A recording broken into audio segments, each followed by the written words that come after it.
Welcome to my channel. Let me ask you something.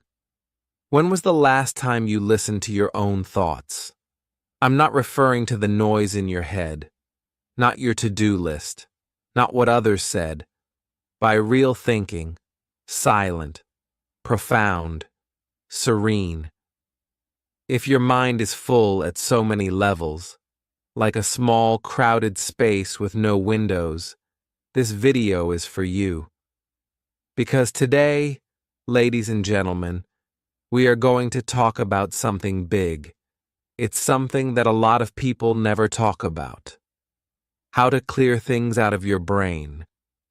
Not just for peace, but for thinking, for learning, for being you. Stay with me. Because what you're about to discover can change the way you live, the way you learn English, and the way you feel each and every day. Let's begin. Chapter 1. The Cluttered Mind. We don't think clearly. Here's why. Have you ever stepped into your basement or attic and been overwhelmed by your inability to find what you are looking for? You ever open up your phone just to check one message, and a half hour later, you're watching a video that you never intended to watch and scrolling through posts that you never needed to see, and you feel more exhausted than you did before? We all run into that, pretty much, every day. And we don't know how much it clutters our mind with noise. Our brains are never turned off in today's world. There are notifications, emails, messages, ads, videos, news, and sounds everywhere. Our mind keeps racing, even when we try to rest, like a machine that doesn't take any time off, and it actually becomes normal over time. We forget what it is like to have a mind that is clear, that has few thoughts racing through it. Think of your mind as if it were a little room. This room should be the home of your best ideas. But as of now, this room is packed. That box there, those clothes on the floor, stuff crammed into that corner. You can't walk inside. You can't even see the floor. That is what mental clutter does. A crowded room where your thoughts cannot breathe. Even the finest thoughts, the smartest ones, get lost in the disarray. This is why we can't seem to think our way out of this. Not because we are lazy, not because we're not smart, because there's just too much inside. A lot of people are tired even after they sleep. Only not from physical fatigue, but from mental fatigue. That's mental overload. Too many things to do in too little time. Work, family, social media, anxieties about the future, regrets over the past. There's no room for the mind to breathe. Now, with the hoopla out of the way, we can talk about something really important: learning a language. If you're studying English, you might feel stuck sometimes. You blank on what to say. You lose confidence, you get the jitters when speaking. This is the fate of many, many learners. But hang on a second. Is your English no good? Or does your mind buzz and sting, too hectic to focus? Think about it. It's difficult to remember new words when your head is full of stress, worry, and just too much. It's hard to speak freely. It's hard to enjoy learning. English becomes something heavy rather than something playful. That's why emptying your mind is not just good for your life. It's also a potent tool for your own learning. And when your mind is uncluttered, you've more ability to listen, speak, and understand. You don't feel blocked. You feel calm. And when you're relaxed, learning comes naturally. It could be that you've had experiences like this one. You get settled to study, and 10 minutes later your brain flags, "I'm tired."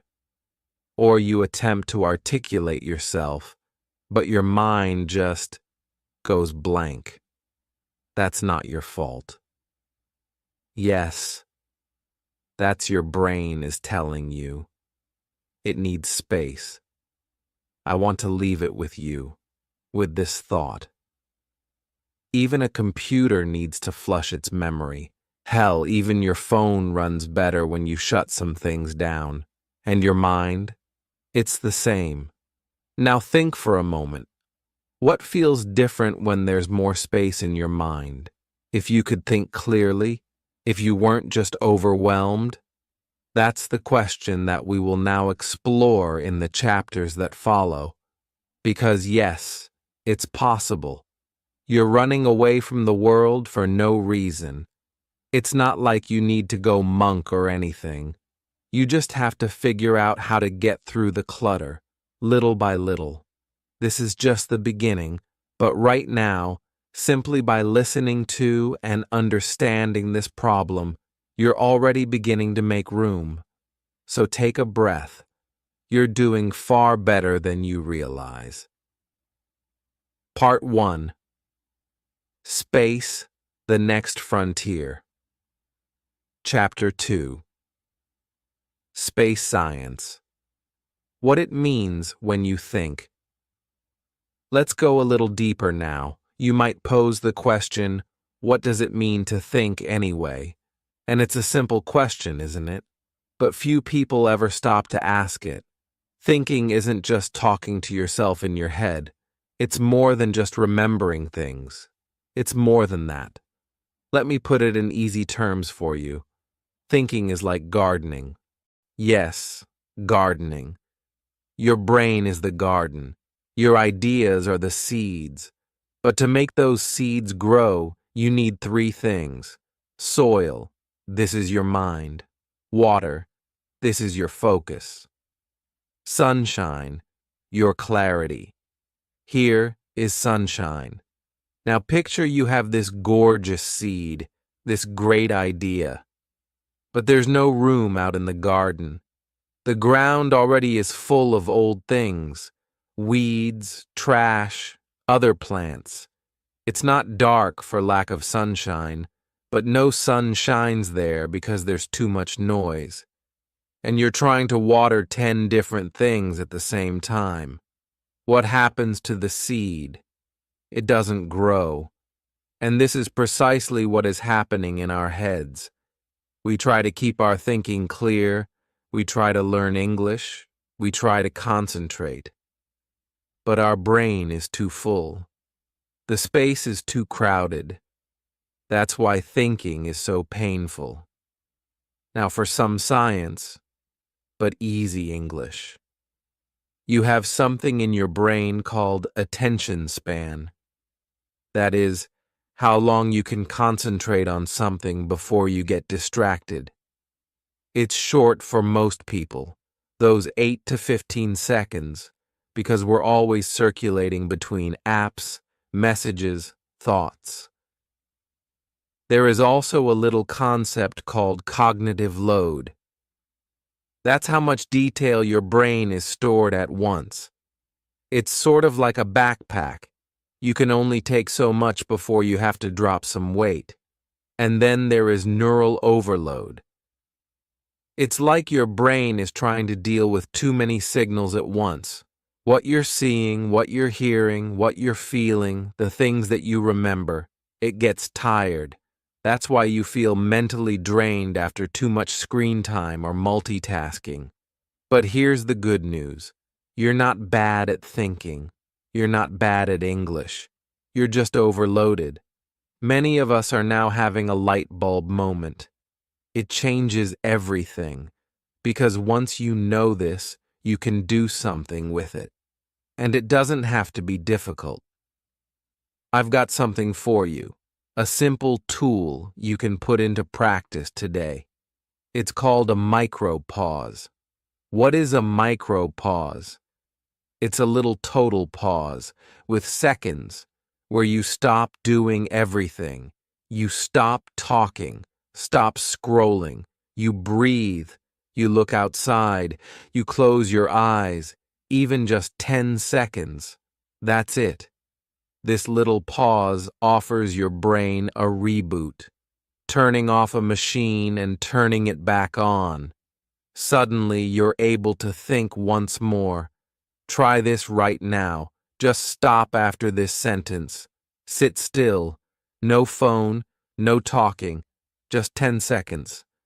Go ahead. I'll wait. How did that feel? Strange? Calm? A little quiet? That is your mind starting to clear out a little of that space. And guess what occurs when you inject a few micro pauses into your day? Your mind gets clearer. You become more focused.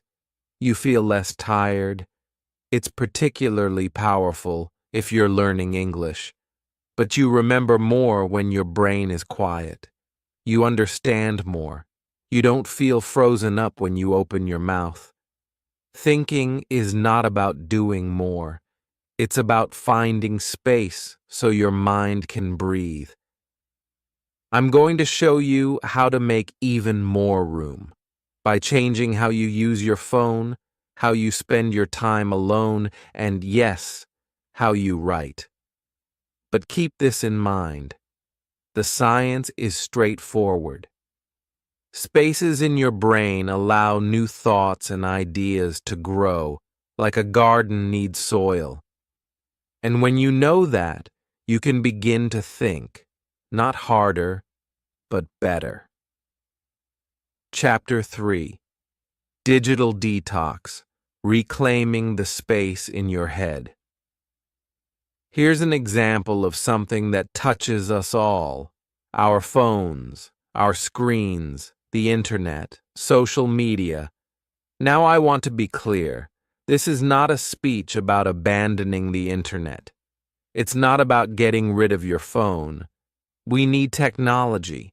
It helps us learn, connect, work, even watch this video.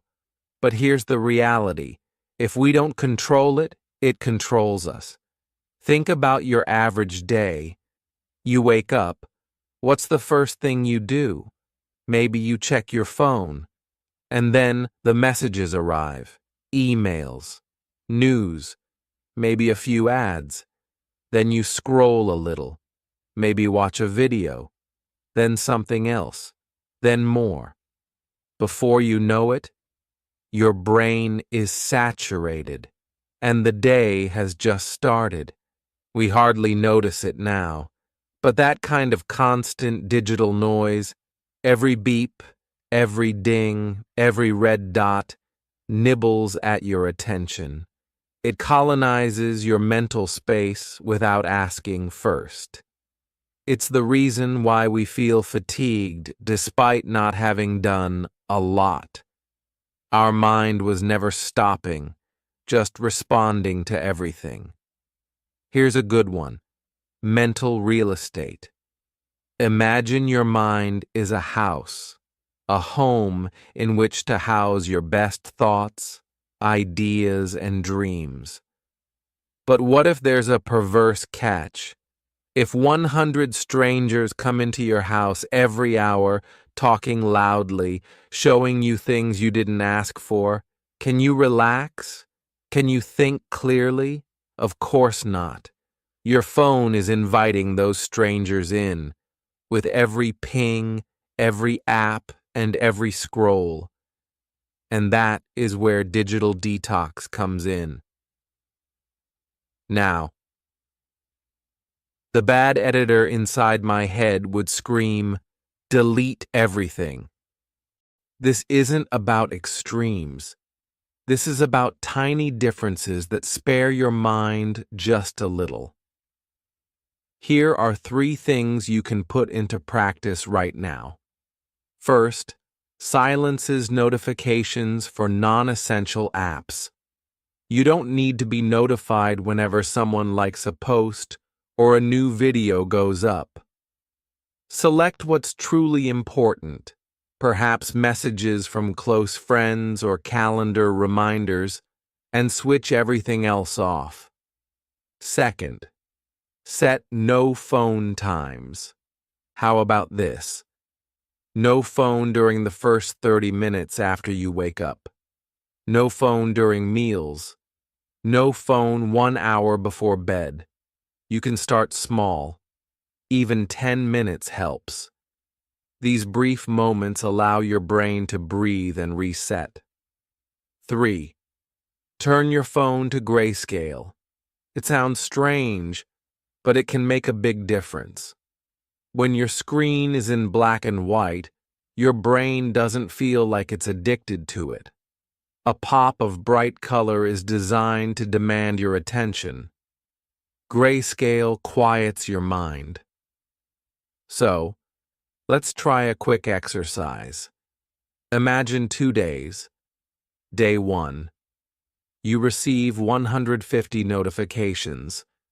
Your phone lights up every few minutes. You check it constantly. Even when you're learning English, you get messages all the time. Your mind feels jumpy. You can't focus. You feel tired. You forget what you read. Day 2, you receive 5 notifications. You pick up your phone a few times, so you practice your English with no interruptions. You read slowly. You listen deeply. You're more confident in your speech. Your brain feels calm, and you deepen your learning. What day do you want to die? That's the apex. The moment you realize you have a choice. You're not stuck. You can take your mind back. Now let's take that home to our English learning. Pronunciation in particular is difficult for many learners, or remembering words, or feeling like I can comfortably speak up. But in so many cases, the problem isn't the language, it's the mental noise. Disrupting your attention again and again is how the software gets you back for more. But as you make the noise less and less, your memory becomes better and better. You remember more words. You speak more clearly. You feel less afraid. You start to have fun in that language. One of my students said this to me. Wait, so once I turned off all of the alerts on my phone, suddenly I felt like I had time again. My English became better. It wasn't because I studied more, it was that I could finally focus. That's what I want for you. So give just one of these shifts a try today. Maybe turn off notifications. Maybe have a no-phone dinner. Perhaps a brief foray into grayscale.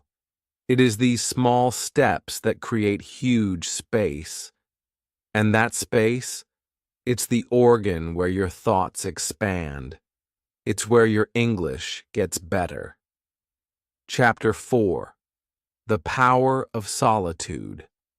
Discovering quietness in a noisy world.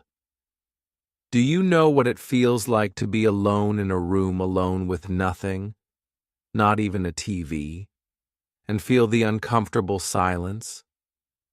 Perhaps you grabbed your phone reflexively, or had put something on just to quiet the silence. That's okay. We all do it. In today's world, silence is awkward, yet serenity is just what our minds lack. Let's talk about something very rare: solitude. Solitude is having but wanting nothing to do with it. Not loneliness, just solitude, and feeling fine.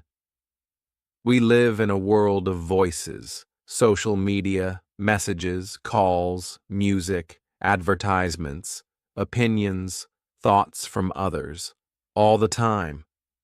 But here it is. When do you hear your own voice, your own ideas, your own thoughts, your own feelings? Here's what most people don't know.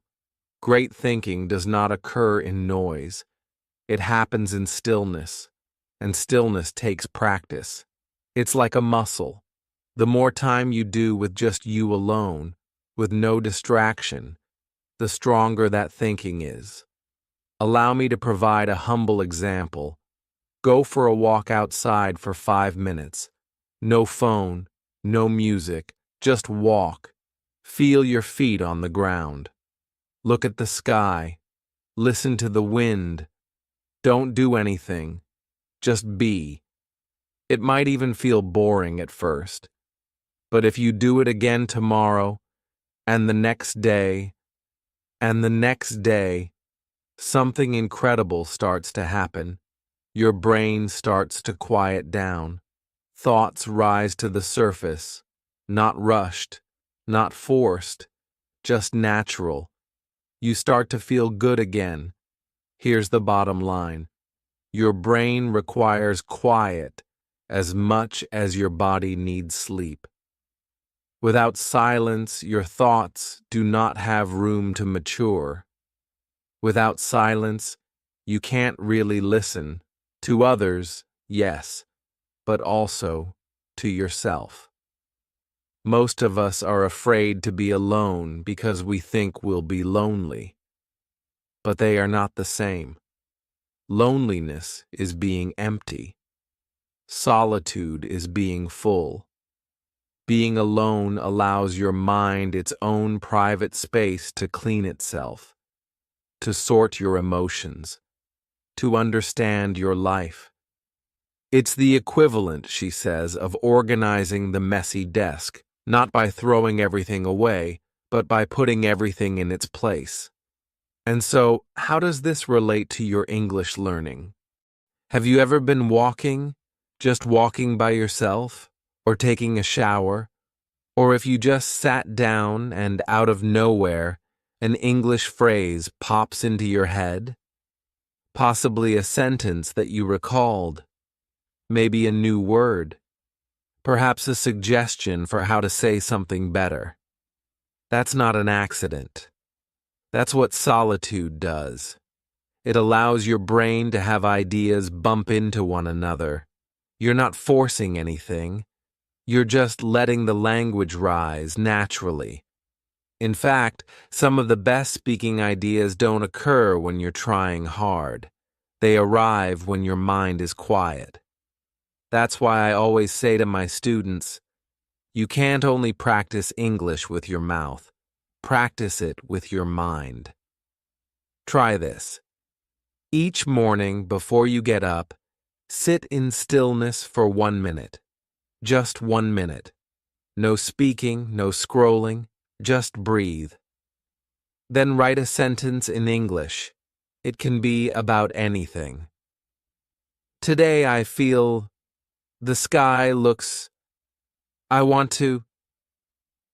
1 moment of silence reflected, plus a single sentence, is a small habit that can revolutionize your thinking and talking. You don't need a big space. You don't need a long time. All you have to do is find a place for yourself. You don't find solitude, it finds you. It's something you create, even in a busy home, even on a busy street. You can find a little space, and in that space, you find yourself. So the next time you start to throb for that phone, pause, just for a few seconds. Offer your mind that silent pause. Let it breathe. Let it listen. Let it think. For in the silence, your real thoughts start talking. Chapter 5. Drawing with a pen and paper, writing as mental space. There's something magical about putting pen to paper and letting your thoughts fall upon the page. It's not just writing, it's thinking, on paper. And here's what's crucial. You don't have to be a good writer to use writing as a tool. You don't have to use perfect grammar or big words. You just need to be real. Because writing isn't just about language. It's about clarity. It's about slowing your thoughts down and giving them a place to live. Frequently, our minds are busy, noisy, and cluttered. Thoughts keep pouring in one after the other, and we don't know what to do with them. But when you put them on paper, even very simple ones, they cease to run around in your mind. Let me try to make it easy for you. Here's a little idea with the potential for big impact. The morning dump. Silly as it sounds, I'm afraid this is one of the very best habits you could possibly have, no matter who you are or how your life looks.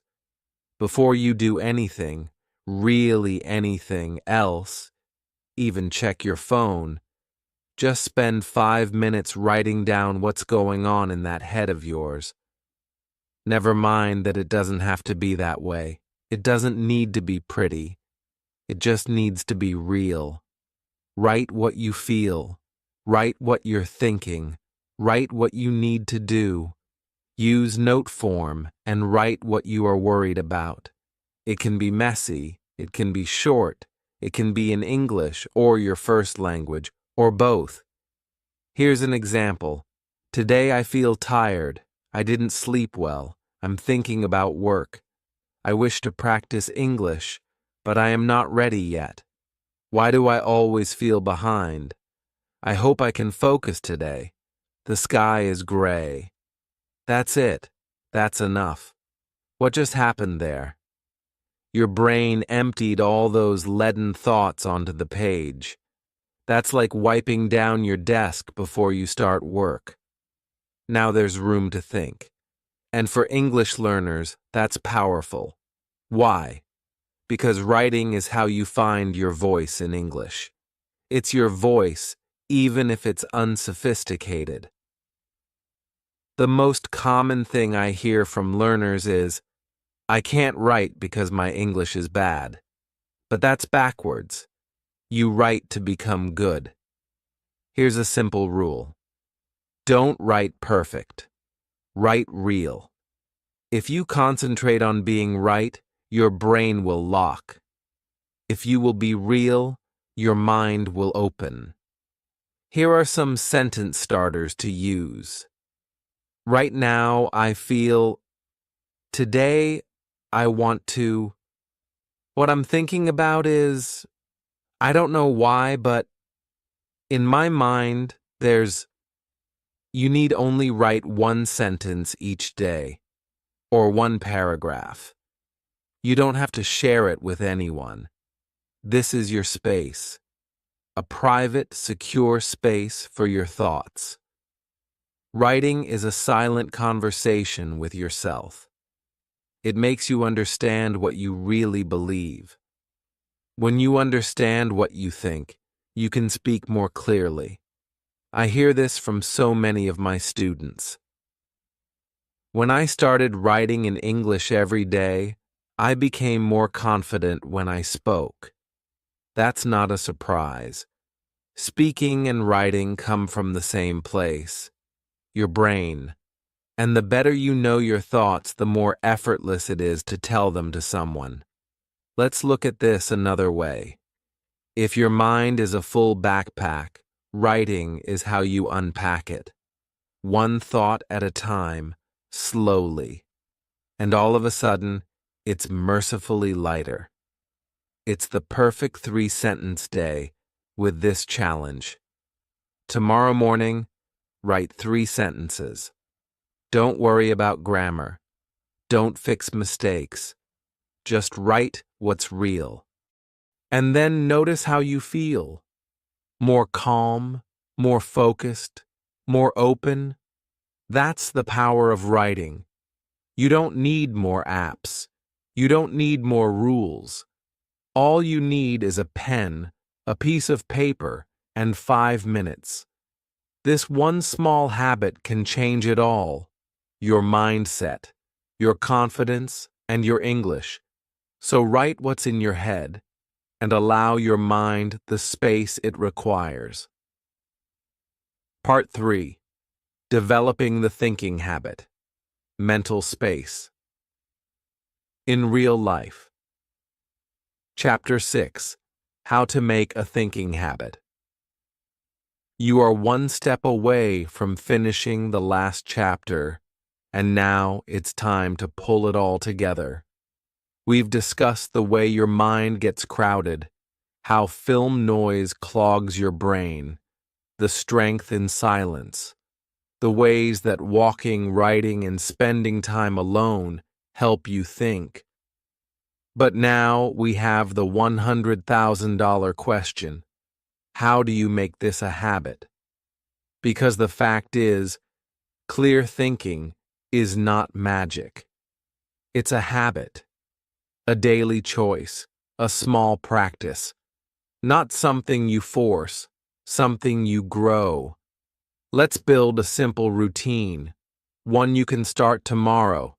It's only a few minutes a day, but the results can be life-changing, not only in terms of your peace of mind, but also for your English. Here are some other recommendations for a daily routine. Easy, light, gentle. Morning, 5 to 10 minutes. No phone when you wake up. Sit quietly for 1 minute. Breathe. Just breathe. Take a morning dump in your notebook.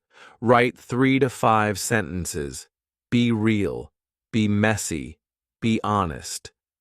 Read what you wrote aloud, quietly. This builds your English and your confidence.